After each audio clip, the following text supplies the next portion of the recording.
중동 전쟁 이후 처음으로 원유를 가득 실은 한국 유조선이 중동에서 한국으로 출발했습니다. 봉쇄된 호르무즈 해협 대신 홍해를 통과해 원유를 가져오는 건데요. 앞으로 홍해 항로를 통한 추가 원유 수급이 이루어질 것으로 보입니다. 첫 소식 이경미 기자가 보도합니다. 원유를 실은 우리나라 유조선이 안전하게 홍해를 빠져나왔습니다. 호르무즈 해협이 봉쇄된 이후 처음으로 한국 유조선이 홍해를 통과한 겁니다. 이 선박은 사우디 서부 얌부항에서 출발해 후티 반군이 있는 예멘 앞바다와 아덴만을 지나 한국으로 오게 됩니다. 유전 시설이 있는 사우디 동해안에서 반대쪽 얌부항까지는 1200km 길이의 파이프를 통해 원유를 공급받았습니다. 기존 호르무즈 항로 대신 아라비아 반도 반대편 홍해에서 우회로를 찾은 건데 예멘 후티 반군의 활동 지역으로 그동안 운항이 제한되어 온 곳입니다. 실제로 이 지역에선 2023년 10월 이후 70건이 넘는 선박 공격이 발생했습니다. 하지만 에너지 수급 위기가 심각해지자 정부는 고심 끝에 홍해 경로 이용을 허가했습니다. 근데 지금 예멘의 후티 반군을 동원해가지고 홍해 이 해협도 봉쇄하겠다고 이란이 위협하고 있잖아요. 홍해를 실질적으로 호르무즈처럼 할 수는 없을 것으로. 해수부는 24시간 상황실을 가동했습니다. 청해 부대와 함께 선박 위치를 실시간으로 확인하며 선원과 선박 안전을 지원했고 선박이 안전한 곳으로 완전히 빠져나온 뒤에야 이 사실을 공개했습니다.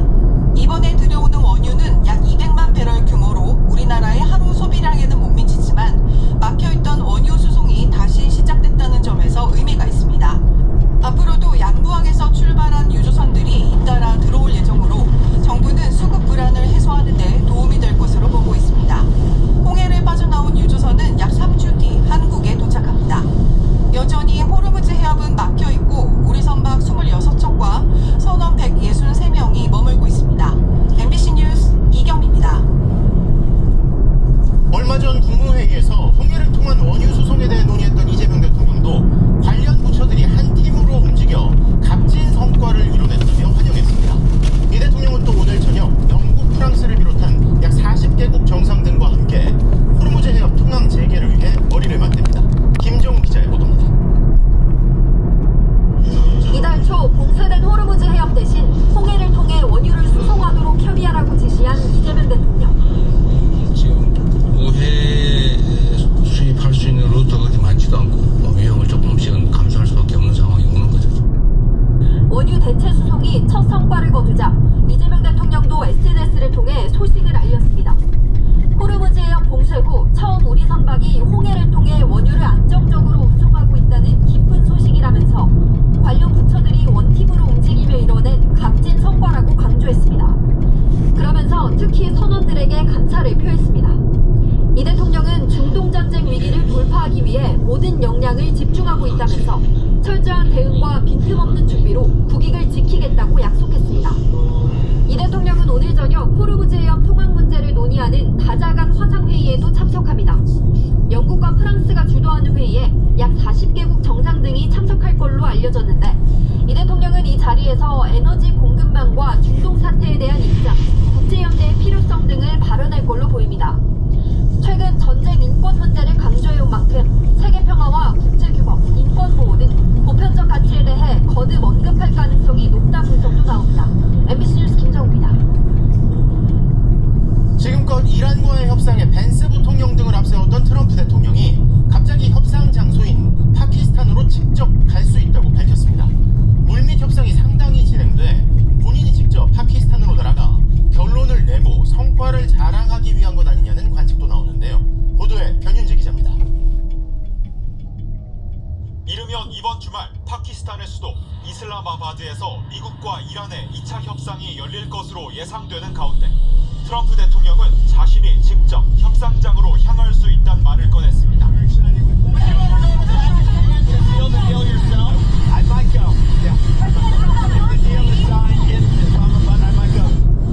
본인이 단판을 짓기 좋아하는 트럼프 대통령의 이른바 톱다운 외교 방식을 고려할 때 물밑 협상이 상당 부분 진전됐다고 볼 수도 있는 신호입니다. 트럼프 대통령은 그러면서 이란이 20년 넘게 핵무기를 갖지 않겠다는 매우 강력한 문서를 확보했고 농축 우라늄을 미국에 넘기는 방안도 수용했다고 말했습니다.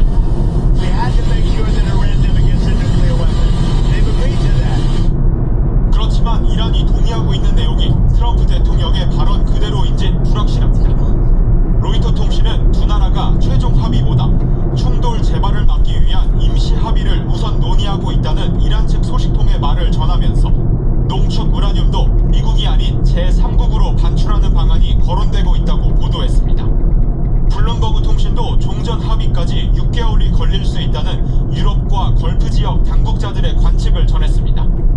휴전 기간이 채 닷새도 남지 않은 가운데 트럼프 대통령은 합의가 이루어지지 않으면 전투가 재개될 것이라며 협상을 압박하는 군사적 위협의 강도도 다시 높였습니다. MBC 뉴스 변윤재입니다.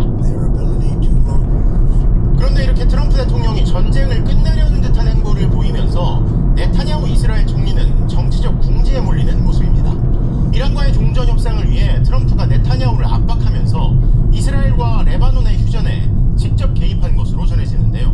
오상현 기자가 보도합니다. 트럼프 미국 대통령은 현지 시간 16일 SNS를 통해 이스라엘과 레바논이 열흘간 휴전한다고 밝혔습니다. 미국이 먼저 휴전 사실을 밝힌 뒤에야 영상 메시지를 낸 네타냐후 이스라엘 총리는 이번 휴전이 이스라엘의 군사적 성과 덕분이라고 언급했습니다. ההזדמנות הזאת קיימת משום שמאז מלחמת התקומה אנחנו שינינו עד היסוד את מאזן הכוחות בלבנון. 그렇지만 내막은 좀 달랐습니다. 이스라엘과 레바논의 휴전은 미국과 이란의 종전 협상을 위한 전제 조건으로 꼽혀왔습니다. 하지만 이스라엘 내각이 휴전에 대한 결론을 내지 못하자 트럼프 대통령은 네타냐후 총리에게 전화를 걸어 휴전에 동의할 것을 요구했습니다. 결국 네타냐후 총리는 레바논의 진군해 있는 이스라엘 병력을 당장 철수시키지는 않는 조건 등으로 동의했고 이스라엘 안보내각 장관들은 휴전 소식을 트럼프 대통령의 발표를 통해 알게 된 것으로 전해졌습니다. 긴급히 소집된 전화회의에선 공식 의결도 버티지 못한 데 대한 강요들의 거센 항의가 쏟아졌다고 현지 언론들은 보도했습니다. 이스라엘 반격파들도 목표를 달성하지 못한 채 휴전에 들어갔다고 비판을 가세했습니다. אסור לסיים את המלחמה בלי הכרעה ברורה וחיסול חיזבאללה. 이스라엘 매체들은 트럼프 대통령이 레바논과 이란 문제에서 주도권을 쥐며 네타냐후 총리를 궁지에 몰아넣고 있다고 보도했습니다. 최근 중동 지역 무력 충돌을 두고 한 몸처럼 움직였던 미국과 이스라엘 사이에 미묘한 금이 가기 시작했다는 분석도 나옵니다.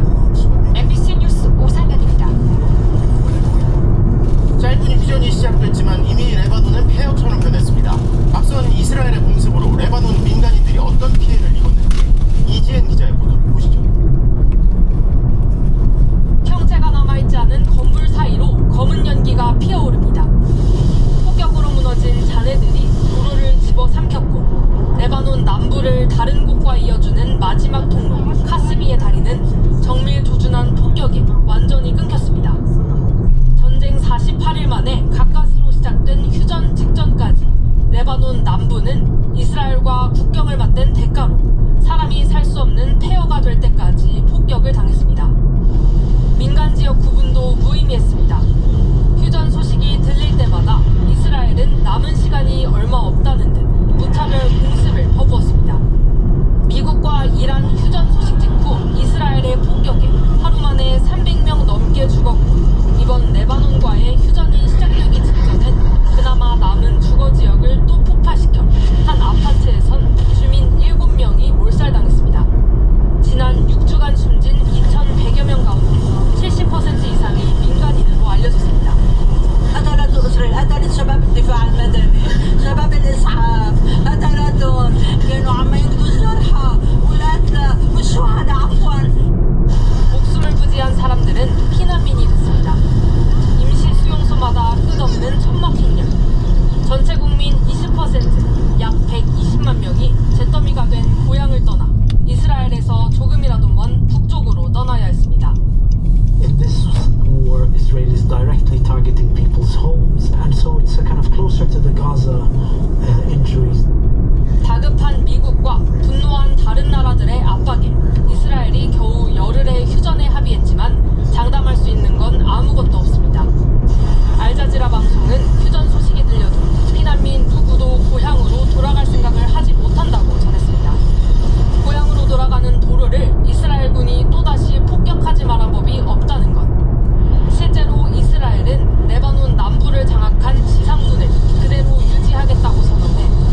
manipulate religion in the very name of God for their own military, economic, or political gain. 쉽게 말해 천벌이 내려질 거란 강력한 경고. 이처럼 트럼프의 공격에 오히려 더 강경하게 대응하는 교황에 대해 트럼프는 큰형이 마가의 지지자라 교황도 분명 훌륭한 분일 거라며 슬쩍 물러서기도 했습니다. 트럼프 대통령은 교황에 대한 개인적 감정은 없다고 말했지만 교황이 하지도 않은 말을 기정사실화해 주장하는 것 자체가 감정에 흔들리고 있다는 증거일 수 있습니다. 워싱턴에서 MBC 뉴스 김재용입니다.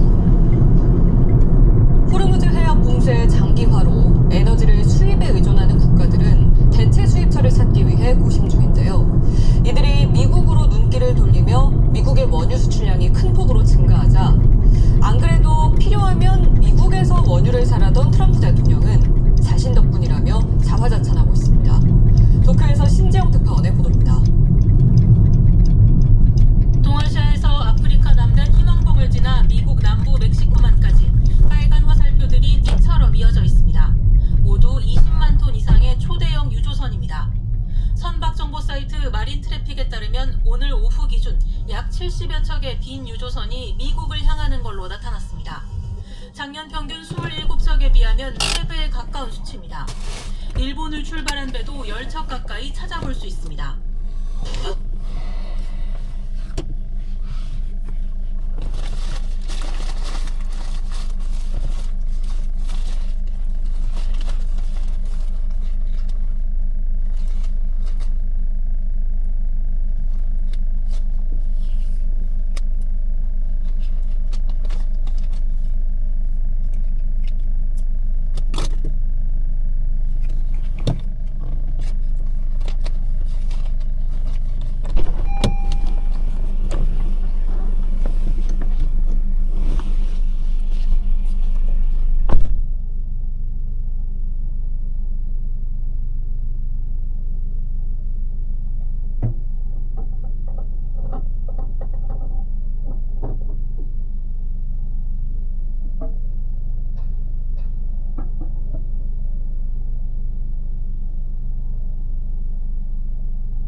니혼게이자의 신문은 초대형 유조선은 파나마 운하를 통과할 수 없어 희망봉을 돌아야 해 가는 데만 60일이 걸린다고 전했습니다. 그럼에도 호르무즈 해협 봉쇄가 한 달 넘게 이어지면서 어떻게든 원유를 구하기 위해 미국으로 몰리는 겁니다. 덕분에 미국의 원유 수출량은 7개월 만에 최고 수준을 기록했습니다. 미국 에너지정보국은 지난 10일까지 일주일간 원유 수출량이 전주 대비 26% 증가했다고 밝혔습니다. 전 세계 에너지 위기를 촉발시킨 장본인 도널드 트럼프 대통령은 이런 상황을 자신의 업적으로 내세우고 있습니다. 트럼프는 자신의 SNS에 대규모의 빈 유조선들이 최고급, 고품질 원유를 싣기 위해 미국으로 향하고 있다고 자랑했습니다. 백악관 역시 홈페이지를 통해 트럼프 대통령의 미국 에너지 패권 의제 덕분에 미국은 세계 최대의 에너지 생산국이자 수출국으로 자리매김했다고 좋아했습니다.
있습니다.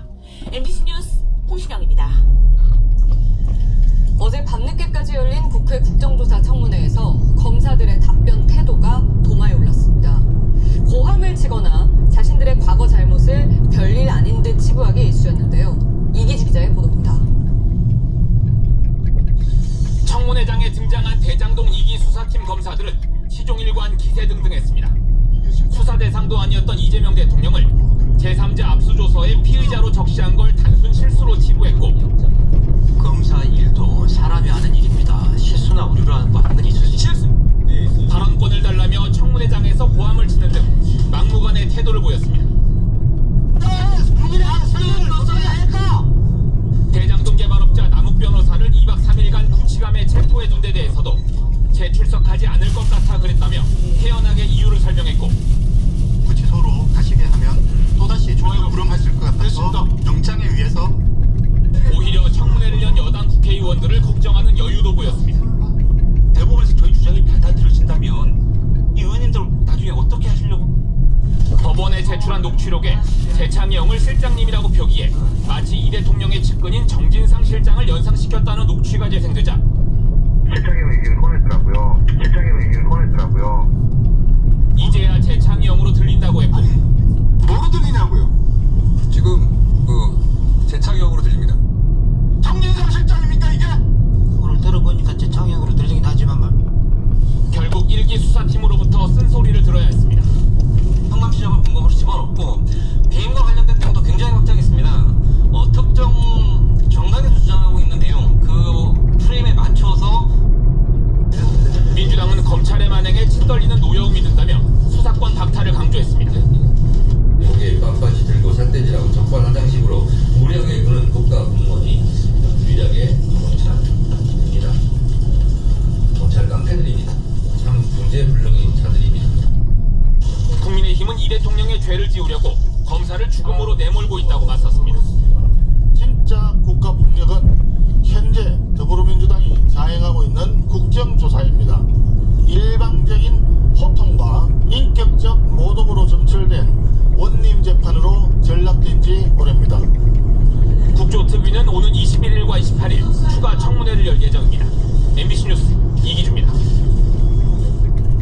김건희 씨의 도이치모터스 주가 조작과 디올백 수수 사건을 무혐의 처리했던 수사팀의 실무 검사 등 특검이 조사하려는 검사 3명이 모두 해외에 있는 것으로 확인됐습니다. 이들 중 한 검사는 참고인 조사를 받으라는 특검의 요청에 귀국이 곤란하다고 밝히기도 했는데요. 구승은 기자가 단독 취재했습니다. 2024년 도이치 주가 조작 사건에 연루된 김건희 씨를 무혐의 처분할 당시 실무를 담당했던 최무검사는 김 씨에 대한 종합수사 보고서를 작성했습니다. 2차 종합특검은 수사무마 의혹과 관련해 대면 조사가 필요하다고 판단했지만 최 검사는 앞서 김건희 국정농단 특검의 공식 소환 조사에 불응한 이후 미국으로 연수를 떠난 상황. 종합특검이 참고인 조사를 요청했지만 최 검사가 귀국 거절 의사를 밝힌 것으로 MBC 취재 결과 확인됐습니다. 최 검사는 오늘 수사팀에 이메일로 보낸 답변서에서 수사에 최대한 협조하겠다면서도 자녀 학교 문제 등 상황을 종합하면 귀국하기 심히 곤란한 상황이라고 회신한 것으로 파악됐습니다. 또 장기간 이어온 수사에서 선배 검사들이 의견을 주면 이를 반영해서 정리하고 종합하는 역할을 했을 뿐이라며 윗선의 지시에 따랐을 뿐이라는 취지의 입장을 전달했습니다. 특검은 또한 김건희 씨 무혐의 처분 직전인 2024년 9월 수사팀의 결론과 다른 내용의 보고서를 작성한 당시 대검 연구관 임모 검사도 조사 대상으로 특정했습니다. 임 검사는 김건희 씨가 시세 조종을 알았다고 인정할 만한 직접 증거가 없는 상황에서 어렵기는 하지만 만약 인식한 상태에서 계좌를 제공했다면 방조죄가 성립된다는 내용의 보고서를 작성한 것으로 전해집니다. 하지만 임 검사 역시 현재 미국에서 해외 연수 중인 것으로 파악됐습니다. 김건희 씨의 디올백 수수를 무혐의 처리했던 수사팀 소속의 장모 검사 또한 호주에 머무르고 있는 것으로 확인됐습니다. 수사 무마 의혹과 관련한 검사 3명이 공교롭게 모두 해외에 있는 상황. 하지만 참고인 신분에 대해선 귀국을 강제할 방법이 없습니다. 특검팀은 수사 대상자가 적극 협조할 경우 형벌을 감면하도록 하는 특검법 26조 조항을 적극 활용할 방침으로 전해졌습니다. MBC 뉴스 구승우입니다. 동물원을 탈출한 늑대 늑구가 동물원에 다시 돌아왔습니다. 물고기 등을 먹으며 야산에서 버티다 마취총을 맞고 생포됐는데 뱃속에서 낚싯바늘이 발견됐습니다. 김성국 기자가 전해드립니다. 그물망과 마취총 든 사람들이 수로에 주저앉은 늑구를 급히 끌어올립니다. 좀 잘 쉬어요. 내가 빨리 옮길게요. 늑구는 탈출 열흘째인 오늘 새벽 동물원에서 2km가량 떨어진 고속도로 나들목 인근 수로에서 포획됐습니다. 자취를 감췄던 늑구가 열화상 드론에 다시 포착된 건 어젯밤 11시 45분쯤. 곧 늑구의 위치가 파악되자 수의사와 동물 전문가가 20m까지 접근했고 마취총을 쏴 허벅지에 맞췄습니다.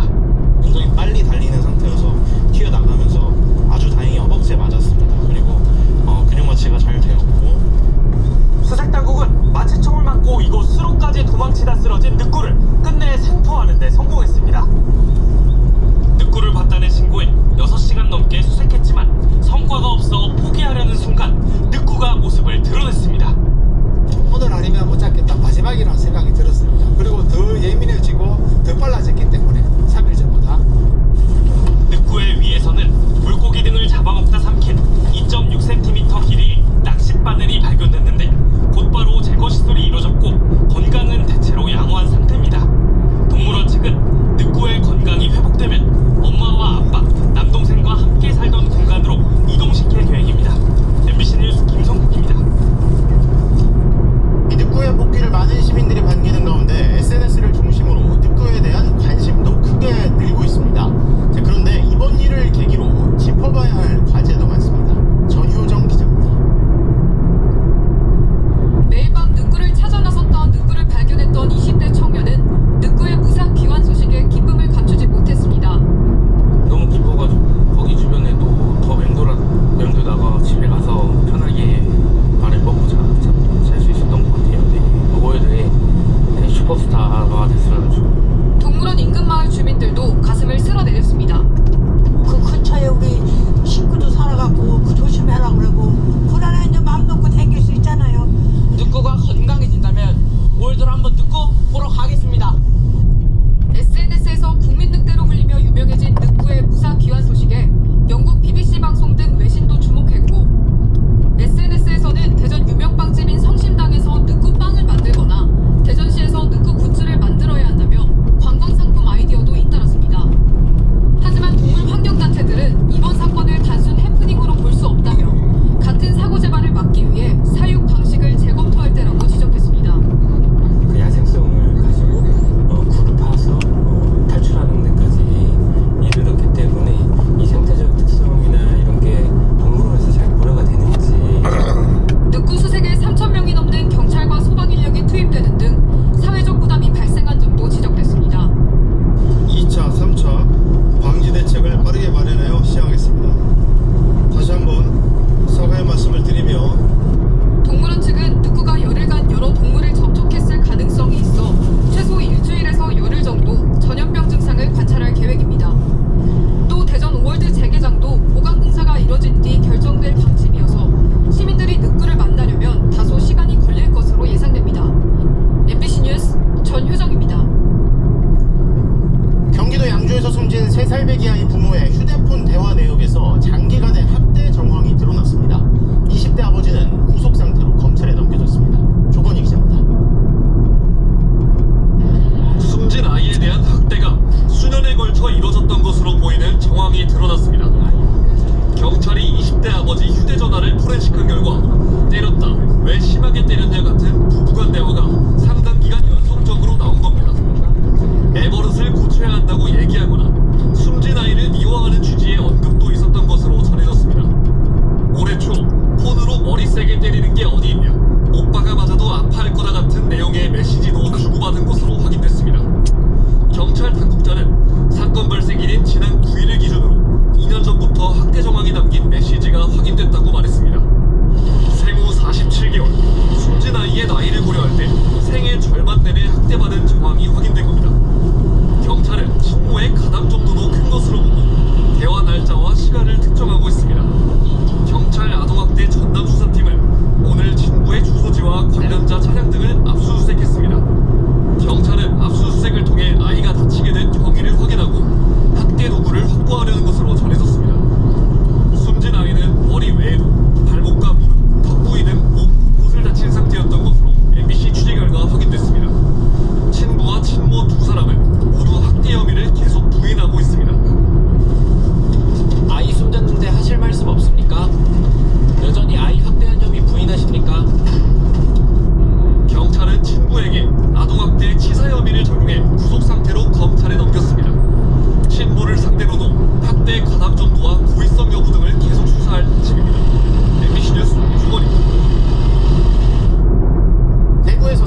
맞다고 생각하니까 공단 측은 자문위가 주치 소견서도 다 종합해서 판단한 결과라고 설명했습니다.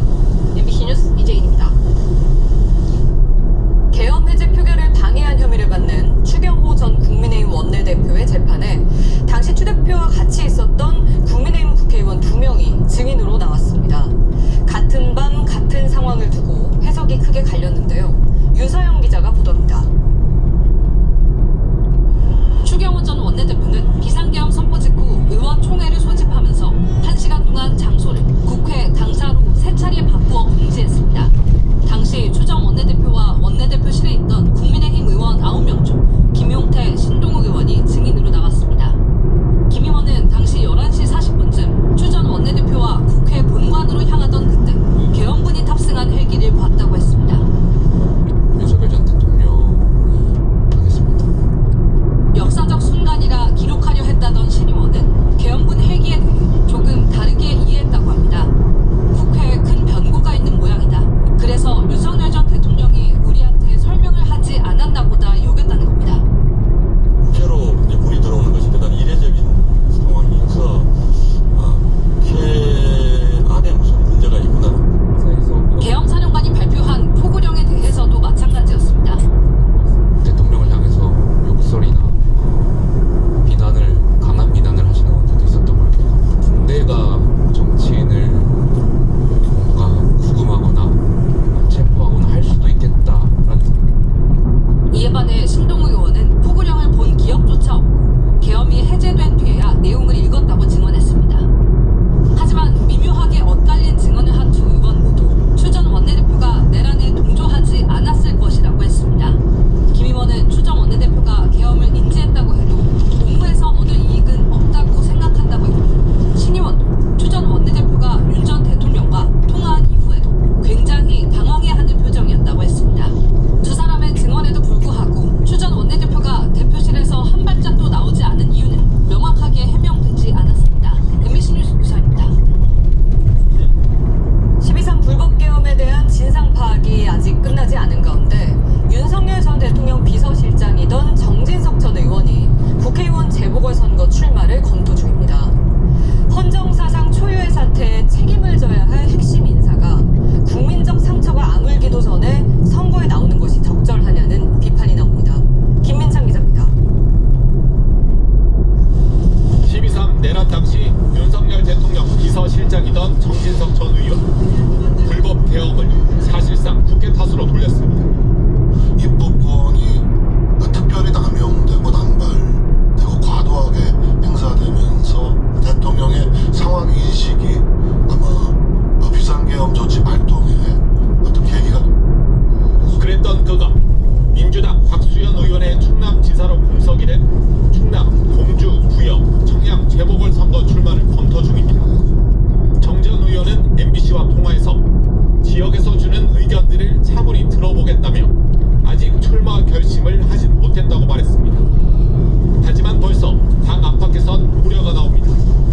정 전 의원은 불법 계엄과 관련해 피의자 신분입니다. 대통령실 컴퓨터를 초기화하도록 지시한 의혹으로 수사를 받고 있고 헌법재판관 미임명 등의 혐의로는 재판까지 진행 중입니다. 일각에선 국회의원 불체포 특권 등을 겨냥한 방탄 출마 아니냐는 의혹도 제기합니다.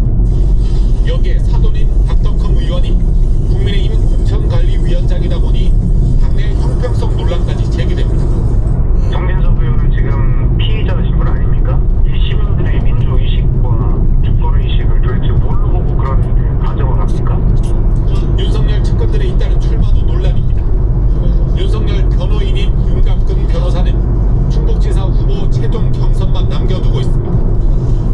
윤 전 대통령 수행실장 출신인 이용 전 의원도 재보궐선거를 위해 활동 중입니다. 국민의힘 내에선